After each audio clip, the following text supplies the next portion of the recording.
Jason. Sa loob ng bahay ni Kuya, nagsimula ang kanilang pagkakaibigan. Jason. Pero sa una pa lang, may kakaiba na sa kanilang pagtitinginan. Malay mo. May laba ko sa iyo dito. At simula noon, nabuo na ang tambalan na kinagiliwan ng lahat, ang Melason. Kayang bagay. Pinasaya nila tayo sa kanilang mga kulitan.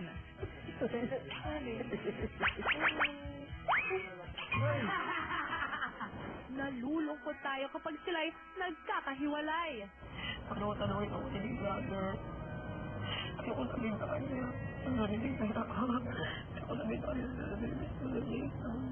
At pinapakilig nila tayo sa kanilang pagpapahayag ng damdamin sa isa't isa.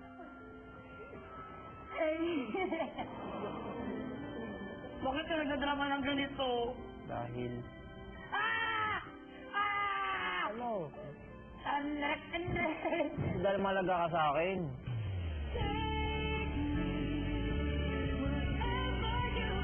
Sobrang mahalaga ka na sa akin talaga, totoo. Mahalaga ka sa akin. Ikaw ay tunay na minamahal kitang talaga.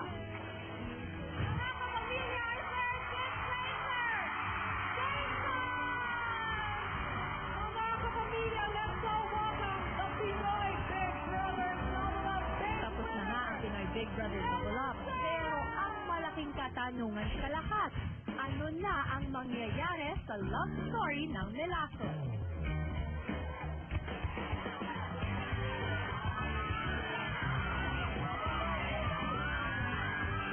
Sa gitna ba ng kanilang bagong buhay, magiging matatag pa rin ba kaya ang kanilang samahan?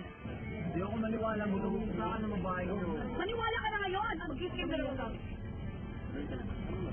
At ngayon, hindi na magiging palaisipan sa lahat ang susunod na chapter ng love story nila.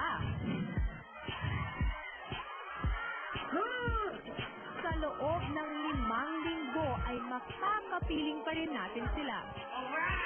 Paano mamumuhay ang Melason sa gitna ng kasikaran at mga bagong responsibilidad? 5 linggo tayong magkakasama sa morning dates nating puno ng kilig at saya. Hatid ng #1 tambalan ng masa, ito ang Melason in Love.